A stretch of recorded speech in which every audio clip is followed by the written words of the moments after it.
வணக்கம். சுவையான அறுசுவையான உணவுகளுடன் உங்களை என் சமையலறைக்கு வரவேற்கிறேன். இன்றைக்கு நான் ஸ்ரீலங்கன் ஸ்டைலில் கச்சான் பிஸ்கெட் தான் செய்ய போகிறேன். Peanut cookie. இந்த குக்கி எனக்கு ரொம்ப பிடிக்கும், உங்களுக்கும் பிடிக்கும் என்று நினைக்கிறேன். இந்த குக்கியை எப்படி செய்கிறதுண்டு பாப்பம் வாங்கோ. இந்த கச்சான் பிஸ்கட் செய்கிறதுக்கு இதில் நான் 500 கிராம் கச்சான் முத்து எடுத்திருக்கிறேன். இது நான் இந்த தோலோடு தான் இந்த கச்சான் முத்தை எடுத்திருக்கிறேன். தோலோடு எடுத்தால் எங்களுக்கு வறுக்கிறதுக்கு ஈஸியாக இருக்கும். இதில் ஒரு சட்டி வச்சு அடுப்பை நல்லா குறைச்சி வச்சு தான் இந்த கச்சான் முத்தை வறுக்க வேணும். நாங்கள் அடுப்பை கூட்டி வச்சு வறுத்தோம்னா கச்சான் வெளியில் கருகிடும், உள்ளுக்கு வறுபட்டு வராது. அதால் அடுப்பை நல்லா குறைச்சி வச்சுக்கொண்டு ஒரு 20 to 25 நிமிஷம் நல்லா வறுத்து எடுக்க வேணும்.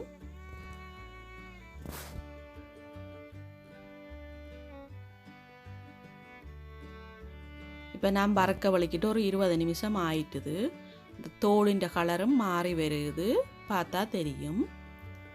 இப்போ நீங்கள் இதை வறுபட்டுட்டு கையால் எடுத்து பார்த்தீங்கன்னா அந்த தோல் ஈஸியாக கலண்டு வரும். இந்த மாதிரி ஈஸியாக கலண்டு வந்துடும். இப்போ இது வறுபட்டுட்டுது.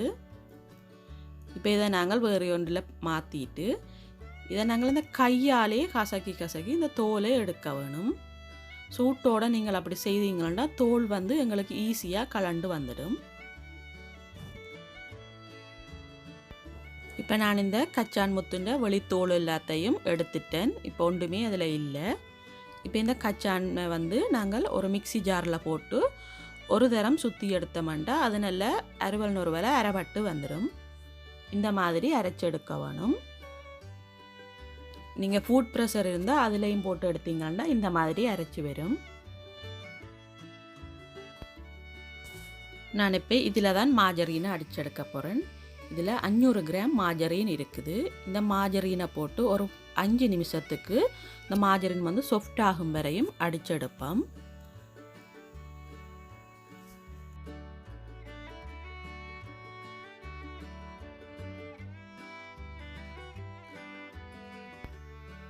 இப்போ இந்த மாஜரின் ஒரு 5 மினிட்ஸாக நல்லா அடிச்சிட்டுருக்கிறேன்.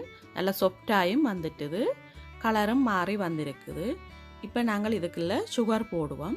இந்த சுகர் நான் ஒரு மிக்சி ஜாரில் போட்டு ஒரு தரம் அடித்து எடுத்துட்டு தான் இந்த சுகரை மாஜரினில் போடுறேன். அடிச்செடுத்து போடுக்க எங்களுக்கு ஈஸியாக கரைஞ்சிடும். சுகர் நாங்கள் பட்டர் கேக் எப்படி அடிக்கிறோமோ அதே மாதிரி தான் இந்த மாஜரினையும் சுகரையும் அடிக்க வேணும். சுகர் நல்லா கரைஞ்சி வர வேணும், மாஜரினோட சேர்ந்து கரைஞ்சி வர வேணும்.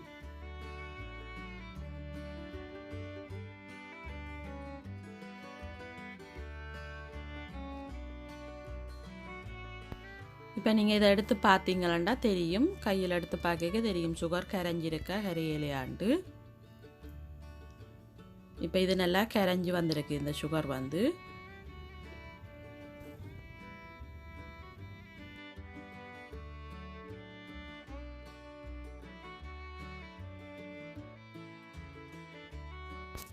இதில் 500 கிராம் மாவு எடுத்துருக்கிறேன். 500 கிராம் மாவுக்கு 4 தேக்கரண்டி baking powder, 4 teaspoon baking powder. இந்த மாவையும் பேக்கிங் பவுடரையும் போட்டு நல்லா கலந்து விட வேணும்.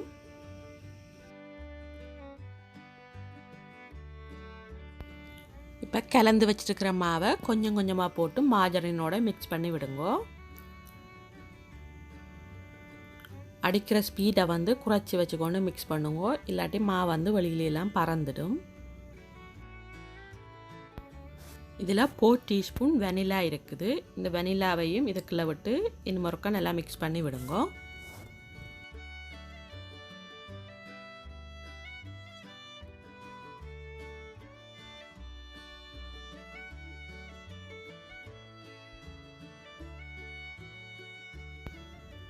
இப்போ நாங்கள் ஏற்கனவே அடித்து வச்சிருக்கிற கச்சானை கொஞ்சம் கொஞ்சமாக போட்டு இந்த மாக்கிழவையோடு மிக்ஸ் பண்ணுவோம்.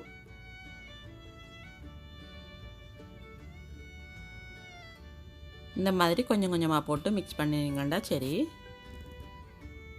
இப்போ எங்கிட்ட அந்த கச்சான் குக்கி ரெடி ஆகிட்டுது. இந்த மாதிரி வெறும் நீங்கள் அடிச்செடுக்க மாக்கிழவையை பார்த்தீங்களாண்டா தெரியும். இந்த மாதிரி வெறும் கையில் எடுத்து பார்த்தீங்கன்னா தெரியும். கையில் வந்து உங்களுக்கு எதுவும் ஒட்டாமல் தான் வரும். இப்படி நல்லா சாஃப்டாக வரும். இதில் வந்து நான் ஒரு பெரிய பேக்கிங் ட்ரே எடுத்திருக்கிறேன். இதுக்கு வந்து பார்ச்மெண்ட் பேப்பர் போட்டிருக்கிறேன். நான் கச்சாண்ட குக்கி வந்து எல்லாம் ஒரே அளவாக வரணுமென்றதுக்காண்டி இந்த தேக்கரண்டியால் தான் வந்து கொஞ்சம் கொஞ்சமாக எடுத்து உருட்டி எடுக்க போகிறேன். இந்த மாதிரி கொஞ்சம் உருட்டி எடுத்துட்டு லைட்டாக ப்ரெஷ் பண்ணினீங்களாண்டா சரி. அதிகமாக ப்ரெஷ் பண்ணி மெல்லிசாக ஆக்காமல் கொஞ்சம் மொத்தமாக இருந்தால் தான் எங்களுக்கு அது வந்து குக்கி வந்து வேகி வரும். வேகி வரைக்கும் இன்னும் கொஞ்சம் பெருசாக தான் வரும். இந்த மாதிரி சைஸில் எடுக்கலாம். இதை விட பெருசாக வேணுமெண்டா நீங்கள் எடுக்கலாம். இந்த மாதிரி கொஞ்சம் இடம் விட்டு விட்டு வச்சிங்கன்னா தான் அது குக்கி வந்து ஒன்றோட ஒன்று முட்டாமல் இருக்கும். நான் கொஞ்சம் பெரிய ரே எடுத்தபடியாக ஒரு தரத்தில் நிறைய வைக்கலாம். நான் ஏற்கனவே அவனை வந்து 350 Fahrenheit ஃப்ரீ ஹீட் பண்ணி வச்சுருக்கிறேன். இப்படி நடு ரேக்கில் வச்சிங்கன்னா எங்களுக்கு சமனாக வேகி வரும். இப்போ இதை வந்து அதிகமாக வேக விட தேவையில்லை. நாங்கள் ஒரு 20 to 25 நிமிஷம் நீங்கள் வேகினா காணும். இடையில் நீங்கள் ஒரு எடுத்து பார்க்க தெரியும். இப்போ ஒரு 20 நிமிஷம் ஆயிட்டுது. இந்த குக்கி வந்து இப்படி வந்திருக்குன்னு பாருங்கோ. நாங்கள் சின்னனா தட்டி வச்சோம், நல்லா பெருசாக பொங்கி வந்திருக்குது. இடம் விட்டு விட்டு வச்சபடியே எங்களுக்கு ஒன்றோட ஒன்று முட்டையில் இந்த மாதிரி தான் வரும். நாங்கள் அந்த கரண்டியால் எடுத்தபடியே எல்லாம் ஒரே அளவாயும் இருக்குது. இப்போ இந்த குக்கியை வந்து நான் வெளியில் எடுத்துட்டேன். இப்போ சூடாக இருக்குது.